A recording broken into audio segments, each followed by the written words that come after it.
জানাচ্ছি আজ ভোর 5:35 আমরা আগুনের সংবাদ পাই যে পুরানো পল্টনের জামান টাওয়ারে আগুন লেগেছে। সংবাদ পাওয়ার সাথে সাথে আমাদের নিয়ারেস্ট ফায়ার স্টেশন সিদ্দিক বাজার অর্থাৎ আমাদের অধিদপ্তরে যে ফায়ার স্টেশনটা সেই সিদ্দিক বাজার ফায়ার স্টেশন মুভ করে এখানে আসার পর আগুনের ভয়াবহতা দেখে তারপর আরো সাহায্য চাই।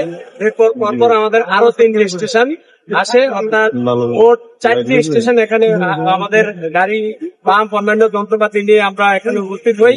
এরপর গাড়ি মোট 14টি গাড়ি এখানে আসে। এই 14টি গাড়ির মধ্যে 9টা গাড়ি আমাদের কাজ করেছে আর 5টা গাড়ি স্ট্যান্ড ছিল, সেই গাড়িগুলোর কাজ করার থাকে নাই।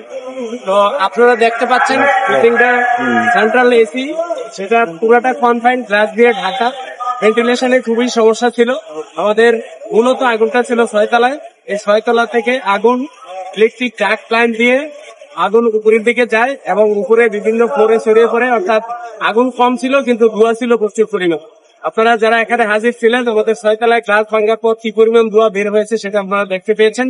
অর্থাৎ ভেন্টিলেশন সমস্যার কারণেই এটা আমাদের এই 7, 8, 9, 10 তলার মধ্যে আগুন এবং ধোঁয়া ছড়িয়ে পড়েছিল।